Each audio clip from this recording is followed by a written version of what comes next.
once again to the 5th edition of the podcast series on strengthening institutions and people's participation in public finance management. This podcast is proudly brought to you by the Zimbabwe Coalition on Debt and Development, ZIMCODD.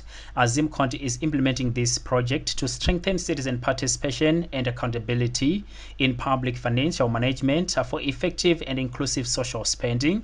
The main goal of this initiative is to increase active participation by amplifying the voices and enhancing the representation of persons with disabilities, including carers of children with disabilities in public financial management, mainly public budget tracking in health and education sectors. The 2024 national budget came into effect in January 2024 with a few revisions made from the initial national budget statement.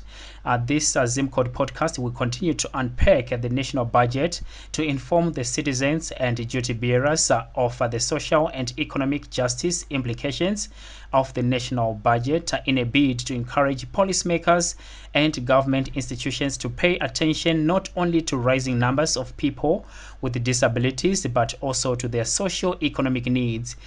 During field visits, ZIMCODD had conversations with Chirezi South residents regarding their participation in the national budgeting process. Keep listening. We are going to have a dialogue with some of the residents that we were able to talk to in Chirezi South. Right here on the number one podcast, the PWDs Access Podcast, probably brought to you by ZIMCODD. I am your host, Pasman Lovu. Listen to this podcast on our Spotify platform, Zimbabwe Coalition on Debt and Development, the same on YouTube. Follow us on Instagram, X formerly Twitter, and like our Facebook page, ZIMCODD. Tiri muchirongwa PWDs Access Podcast chatinopiwa neve Zimbabwe Coalition on Debt and Development. Tinotenda zvikuru nekupinda muchirongwa kwamaita nhasi tichiti titeverei pa X yaimbove Twitter @ZIMCODD. Motiteera zvekare padandemutande redu www.zimcodd.org. Motitsvaga zvekare pa Instagram @ZIMCODD. Modzvanya zvekare pakanzi like pa Facebook, motevera page yedu inonzi ZIMCODD.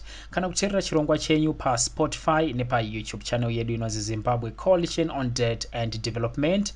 Ileke nongonoko nyamutla ina hine bulo lohambana hinavona Amanda Shoko yubi mutanzana amai mara chimenya kusabadika inavona kambe boti Lazarus Salani nevangani vohambana ekuva enyika mavonelo avona hi langutile reve lekulungisiwa ke budget hifumo lembeleli la 2024 akesa swinene kuva na ina siku lenyamutla ala ni moyingisile nokono kwa ina hingena ke bulo ingana lona sweswi vito ni mina Pass Mondlo.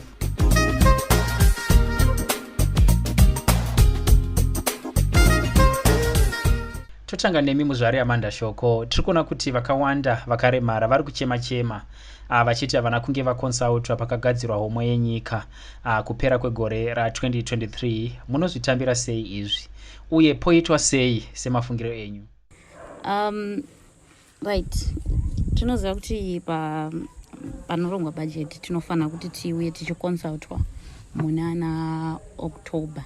Then ipapo ndo panofana kuti panzwiko kuti isusu sevanhu vakaremara tine zvatiri kudawo, tine maneeds edu. Totoziva kuti government yedu iri kuallocata budget ichitotiverengawo. So isusu takapfurwa budget rakatosvika pakuannouncewa. Okay, that's fine. Saka tiri kuti zvoni isusu tiri kudawo kuti panozoitwa supplementary muna March ngapawaniko that consultation tinoda kuti ivepo, because isusu tiri kunoko hatisi kunze kweZimbabwe, tiri muZimbabwe. That means kuti tiri ma-citizens emuZimbabwe. So saka kana tichitaura zvebudget renyika tiri kutaura zvemaZimbabweans ese. Saka pafanira kuwanikwa that gap rekuti tinosvika pakuti budget inongoannouncewa tisina zvataona. Toya kwamuri vaUB mutanzana, hanzi pane umwe mukana uchapiwa vakaremara muna kurume gore rino panyaya dzebudget yenyika. Kuri kuti mawana mukana uyu ndezvipi zvamunotarisira?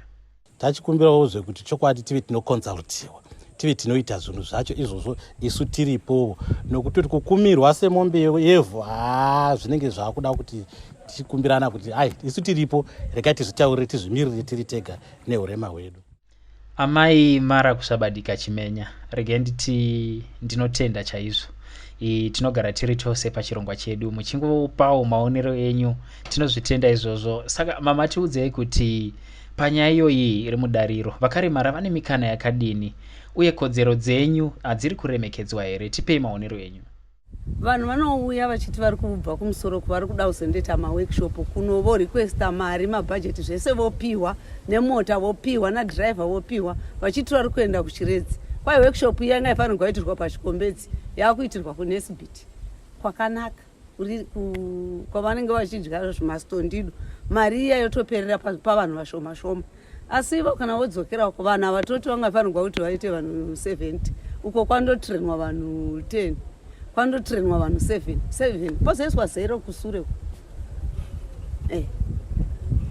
Uchitarisa pane vanhu ivavo vaitwa workshop vari 70 vanorarama neurema vanganiko? Vanongochuzwa namaable bodied vega.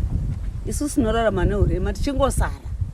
Saka kuti tizowana mukana wokureza kuziva kuti kodzero dzedu apo tiri kusarira mumatraining isusu vanhu vakaremara. Vabereki vedu vaisara kare, nhasi zveisu tiri kusara. Saka tiri kuda kungotenda veZIMCODD kuti varambe havo vachingouya vachitisvinudza. Regai ndidzoke kwamuri zvekare muzvare Amanda Shoko. Hongu patadzwa kuitwa proper consultation sekutaura kwamaita. Poitwa sei apa kuti zvido zvenyu zvizadzikiswe? Saka tiri kukumbirisa kuti pana match apa kana pakuitwa supplementary ngatiwanikewo tichiparticipate. Because kuparticipate dzimweni dzenguva tichitoda asi nyaya yekuti hapana auya kuzoticonsulta, hapana maparticipate mamwe atingaita kunze kwokuti pauya vanhu vanoticonsulta vonzwa kuti tinodei, nekuti anoziva zvatinoda tisu. Pakashayikwa anouya kuzonzwa zvatiri kuda vakaita zvekufungira vari kwavari, hazvina zvazvinenge zvichibatsira. Vapita Ncube, ndinotenda nekupinda muchirongwa nhasi. Manzwa pfungwa dzataura vamwe venyu. Chakakosha ndechekuti vazhinji venyu vari kuti havasi kugutsikana nekunge musina kupa maonero enyu pachirongwa chekugadzirwa kwehomwe yenyika regore rino ra2024. Manyatsotsanangura muchiti kunoku kunzvimbo dzakasarira kunana chiredzi vakaremara havana kunge vapa maonero avo. Tipei mafungiro enyu imimi. Tinofanirwa kuconsultiwa September early kana kuti end ibudget ichitanga muna October kuti isu tiende kumasenders. Masenders iwawo okokorodza vakaremara vavo, vamwe nevamwe vachibudisa mapoints avo. Mapoints iwawo ozogwisaniswa at constituency level, then oonekwa kuti major points ndeapi. Tiri kukunzwai vaNcube. Mungati izvi zvinosiya papi kuenzaniswa kwemikana yevakaremara nevasina munharaunda yenyu kuno kumaruwa ekucheredzi? Tiri kusarira, tiri kungoramba tichinga vanhu kusarira, nyangwe minda chaiyo tinogona kuishayiwa kana unoi ini ndakaremara dhiga gomba rakaenzana nemunhu asina kuremara. Hakisa swinene baba Lazarus Salani ikungena kenogono kwa nyamutla. Ivona iku kamwe na majijimba munavonavo votala vangalemala nakambe tihlupo munatona ngovu mara hiswi fanira kukuendliwa ekuilungisisa timakate budget yefumo. Hinyike ni mavonela angwina. Aswilava kukarili tuweneka lilungiswa budget lelo vangalemala vakonsultiwa vavane information ifika ke vanhu vangalemala kwale ke maodzi avona. Se wana ekuburangeli bo bungafanele kubuyirangela ekuprogram yena itaenda kahle kusukela kema villages makhansela ma MPs singayendli kunani karili endwa ku budget yayitatwa kunene. Hakesa ngofu maungo akako maungo atsakisako nakambe hatsemba vaingisile votala ende sotala switalungisisiwa. Tsikanithlela kan'we nakambe bava UB mutanzana ekumuyihlamusela kahle hi Xitsonga eku ke varhangeli va n'wina vo fana neti khansela neti MP me va fanele va ku yini hi langutile mhaka yekulungiswa ke budget. Hlamuselani ku komisa yitwa. Ke ku nyimeleliwa loko hi endlako ke lava varhangeli va hina nge makhansela a hi lava vanhu va kotaka ku hi nyimelelela kwale ke council ka kona ka va tiva ku hine vanhu va nga lemala. Regeti pekutenda kuna muzvare Amanda Shoko, Vapita Ncube, Amai Mara kusvabadika pamwe na vayubi mutanzana avo vatange chikurukura navo pano pachirongwa chenyu PWDs Access Podcast chatinopiwa neveZIMCODD. Manzwa vachipa maonero avo panyaya ikugadzirwa kwehomwe yenyika yegore rino ra 2024. Tinotenda zvikuru nerutsigiro rwenyu. Rambai muchitevera chirongwa chenyu uye sunungukai kutipa maonero enyu. Tsikani tikachikatilechi kukesa ikwavo ingainavo nake kenongono kuwa ina nyamutlha mutule kusika ka bava Lazarus Salani vasika kumajijimba bava mutanzana UB Sesi Amanda Shoko mani kuswabadika ne van'wana hikwavo hifikele makumo kenongono kuwa ina aihlanganeni kambe kekari ulandelako. ZIMCODD continues to encourage the government to review the health staff establishment to reflect on the current demographic and microeconomic trends. In the 2024 budget, the agriculture sector is projected to contract by 4.9% due to the anticipated normal to below rainfall pattern due to the forthcoming 2024 farming season. In general, the proposed 2024 national budget fails to meet both regional and international standards for the allocation of funds to primary and secondary education. Social protection is prioritized in the 2024 national budget.